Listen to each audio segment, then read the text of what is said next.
বাকরি করে খাইতে পারেন, আমার মতো সাথে বউ ইচ্ছা না খাইতে হয়। আর এই লাইব্রেরিটা অনেকদিন ধরে বন্ধ ছিল, যার কারণে এই লাইব্রেরিটা হয়ে আছে অনেক নোংরা এবং আবর্জনা যুক্ত। একদম আমাদের কাপড় ব্লগারদের ব্রেইনের মতো। তাই চলো যান আমরা আগে লাইব্রেরিটা পরিষ্কার করি। তার আগে আসেন লাইব্রেরির মালিকের সাথে একবার কথা বলি। তো ভাই, এই লাইব্রেরিটা আপনি কত টাকায় বেচবেন? আমি তো কোনো কাপড় ব্লগারের কথা আমার লাইব্রেরি বেচুম না। কেন ভাই, বোর্ডে লেখা বরস নাই? কুত্তা হলেও চলবে, কিন্তু কাপড় ব্লগার প্রবেশ নিষেধ।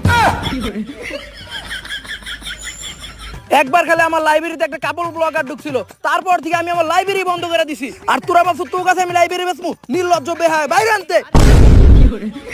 আসলে সমাজে কাপড় ব্লগারদের প্রচুর সম্মান, সম্মানের ঠেলায় কোথাও যাইতেই পারে না, খালি গুতা খায়। পরবর্তী প্রশ্ন। মানুষ বলে কাপড় ব্লগারদের ভিউ কমে গেলে তারা নাকি ডিভোর্স বা আলাদা হওয়ার নতুন নতুন নাটক সাজায়, এই বিষয়টা কতটুকু সত্য? এইটা একটা ঠাড়া বড় মিথ্যা কথা। যারা এই ধরনের